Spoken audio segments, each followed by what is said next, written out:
Please help me. With a face on the verge of tears, the niece handed me something. It was a simple photo of my brother, her father, at a party with some colleagues. What's wrong all of a sudden?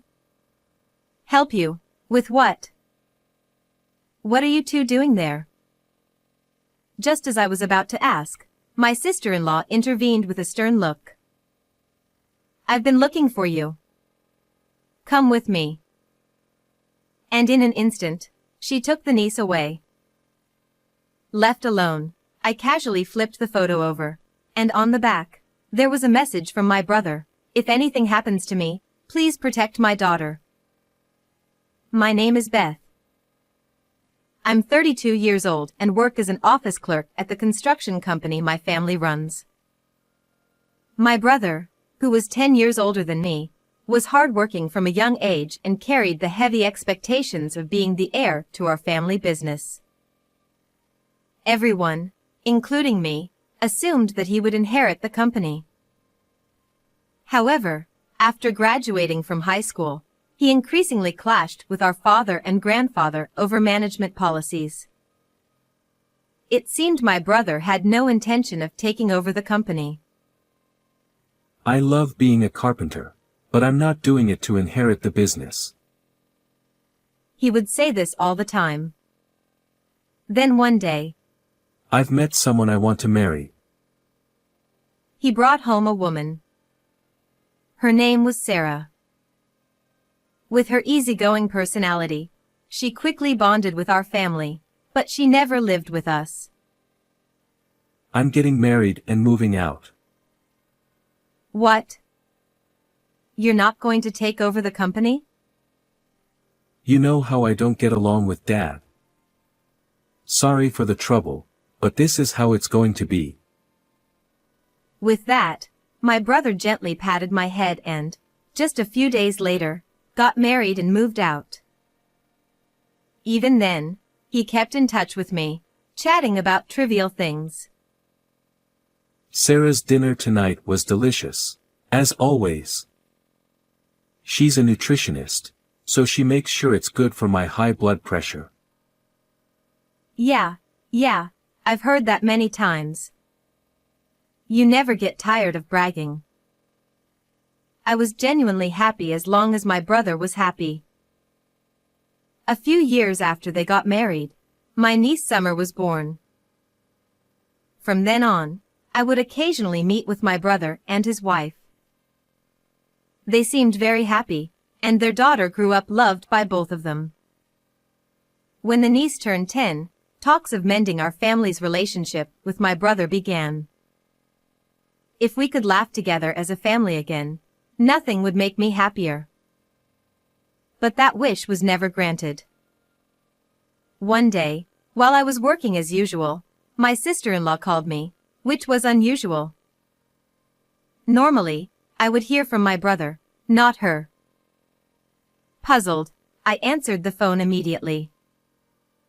Hello, Sarah? Oh, Beth. What's going on? It's rare for you to call. Listen calmly. Your brother, he fell from a scaffold while working and was taken to the hospital. It seems he slipped because of the rain. The news was so sudden. It felt like time had stopped, and my mind went blank. I quickly called my parents, who were also at work, and we rushed to the hospital in the pouring rain. When we entered the hospital room, led by a nurse, there was my brother, his skin pale. Seeing him like that made the phone call's content suddenly feel real, and I collapsed to the floor. Brother. The voice that escaped me was so faint, it surprised even me, and the overwhelming sadness only grew stronger. Next to the bed, my sister-in-law cried loudly, not caring who was watching, like the heroine of a tragedy. Her intense sobbing made my tears dry up, and I just stared at her. But for some reason, her behavior seemed off. And next to her, the niece, with a pale face, trembled as if scared, without shedding a tear. "Are you okay?" She didn't respond, possibly in shock from losing her father. After the wake at our house, while the family was mourning, I quietly cried alone in a deserted corner of the porch. The photo of my brother used for the memorial had been taken recently. He looked a bit worn out, but had a peaceful expression. Did my brother lead a happy life? As I thought about this, the niece's face came to mind. When I last spoke to him, my doting brother joyfully told me about taking his daughter to amusement parks and zoos. The niece must be devastated by her father's death too. Thinking about her feelings, tears welled up again, but then a familiar voice called out to me. "Aunt." There she was, with tears brimming in her eyes. "Summer?" "Oh, what's wrong?" I wiped my tears and asked, trying to stay calm. "Aunt, help me. I'm going to be killed too." "What?" I couldn't quite catch her words, and as I tried to ask again, she bit her lip and handed me something. "Daddy told me to give this to Aunt Beth if anything happened to him." "From your dad?" It was a brown envelope. It looked a bit worn, as she had been holding on to it for some time. Just then. "What are you doing?" Startled by the cold voice behind me, I turned around to see my sister-in-law with a stern expression. "I've been looking for you. Come here." "Mom." Grabbing her daughter's arm, my sister-in-law quickly walked away before I could stop her. She had always been friendly and kind, but now, she seemed like a different person. It's right after her husband died, so maybe it's natural. But the niece also seemed a bit strange. Left alone, I opened the envelope and found a simple photo inside. It looked like it was taken at a party. My brother was smiling with a few colleagues. I instinctively turned the photo over. There, in my brother's slightly angular handwriting, was a message. "If anything happens to me, please protect my daughter." I widened my eyes, too shocked to speak. I think the niece was asking for help. Could it be related to this photo? I called a friend of mine who's a police officer and arranged to meet the next day. Normally, the funeral would be held the day after the wake, but since the crematorium was unavailable due to a friend's funeral, there was a one-day gap. That extra day allowed us to uncover the truth behind my brother's death. The next morning, when I arrived at the meeting place, he was already there, waiting for me. "Sorry for calling you out of the blue." It's fine, I'm off duty today.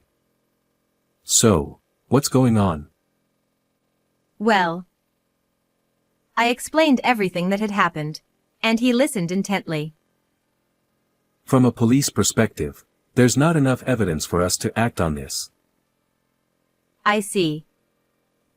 Sorry, I can't be of more help. But if anything happens, feel free to reach out. Thanks. Just talking to you helped me clear my mind. Even after parting ways with him, I kept thinking about the meaning behind the photo my niece gave me. But no matter how many times I looked at it, the meaning of the photo and my brother's message remained a mystery. How can I find more clues? This message alone doesn't tell me enough. If I could ask the niece directly, I might learn more, but I had a feeling my sister-in-law would interfere again. Just then, an idea struck me. If I look through my brother's belongings, I might find some clues. Unable to wait any longer, I headed to my sister-in-law's house. "Sorry to bother you at such a busy time. I was worried about you and Summer. Thanks for coming." She is in her room, but let's leave her alone for now. She's feeling down after losing her father. As she spoke, my sister-in-law invited me into the living room. She had always kept the house spotless, but today it felt strangely barren. Huh? There's nothing of my brothers here. And the family photos that were here before are gone too. I looked around, but there was no sign that my brother had ever lived there. I kept scanning the room, hoping to find something of my brother's, when my sister-in-law returned with tea and some homemade snacks. What caught my eye was the light purple bead bracelet on her wrist. It wasn't her style, nor my brother's, so it felt out of place. After taking a bite of the snack and finding it overwhelmingly salty, I quickly gulped down some tea. My sister-in-law tilted her head in confusion. Really? I don't think it's that salty. Her cooking, as a licensed nutritionist, was always delicious, to the point where my brother eagerly rushed home after work just to enjoy it. But something was clearly off this time. Could she have been feeding such salty food to my brother, who had high blood pressure? Since arriving at my sister-in-law's house, an uneasy feeling had been growing inside me. Suddenly, I began to worry about Summer. I want to talk to Summer. She's in her room, right? Just as I stood up to head toward Summer's room, my sister-in-law intervened. No, you can't see her. What? Why not? I'm sorry, but you need to leave. We're busy preparing for the funeral. She grabbed my wrist, forcibly pushing me out into the hallway and then out of the house. As I stood there, pondering my next move, Summer appeared at a second-floor window.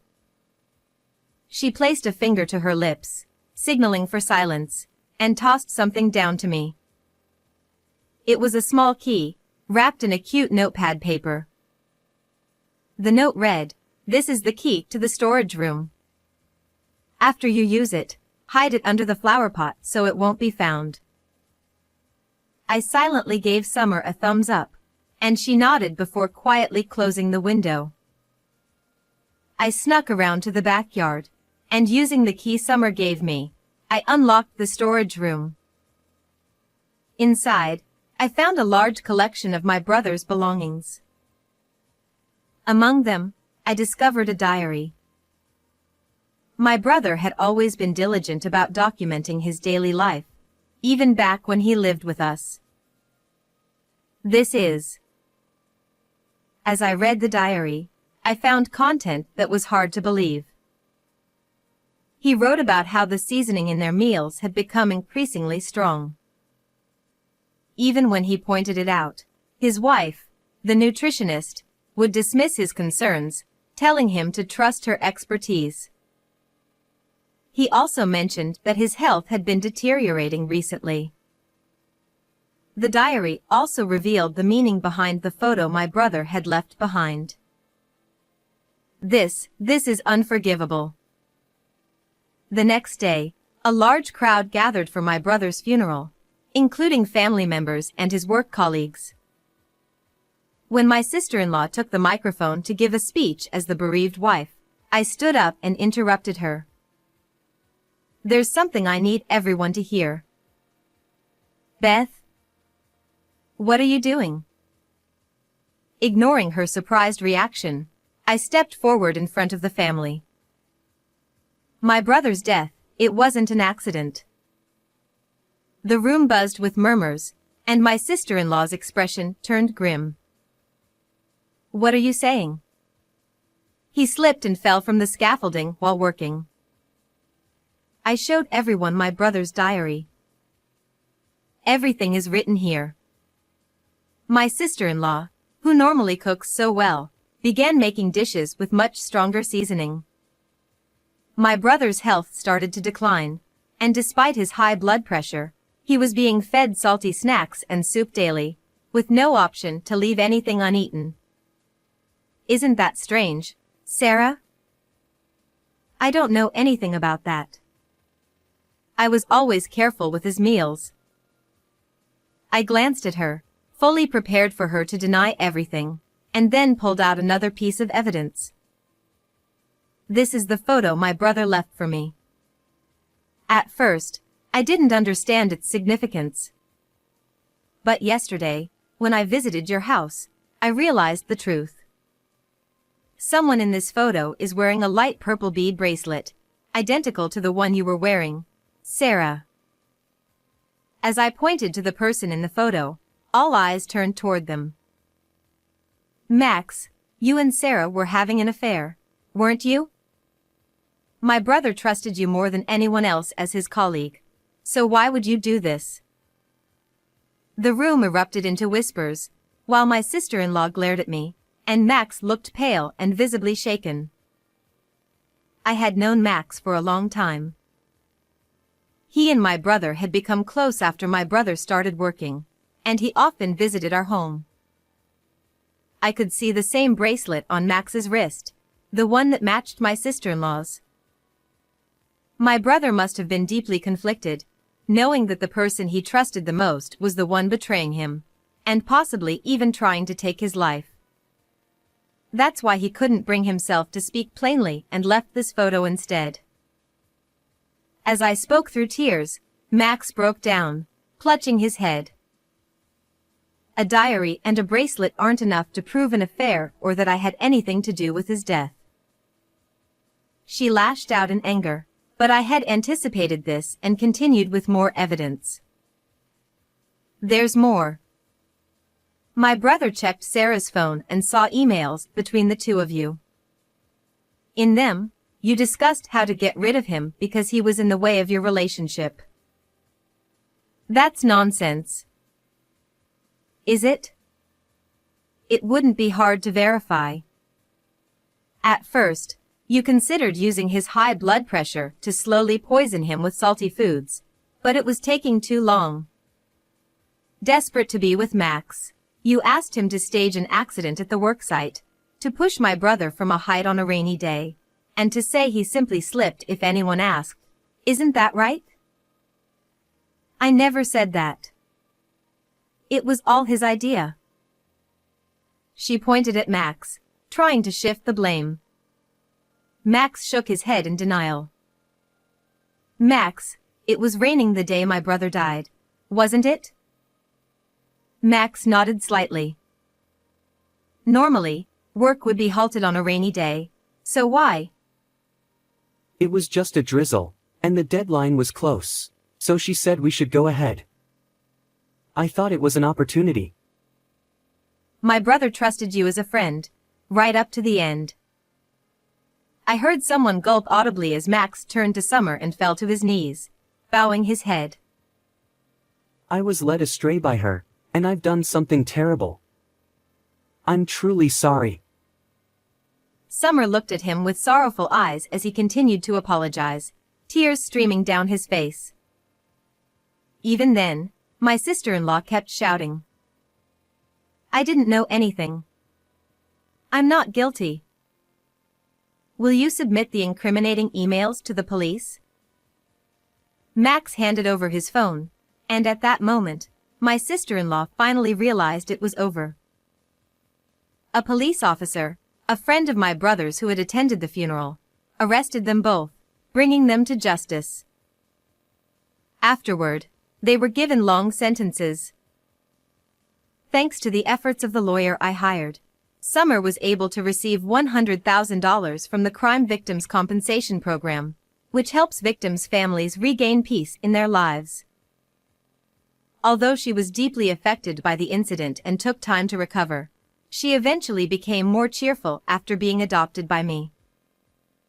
I vowed to give this child all the love that my brother would have.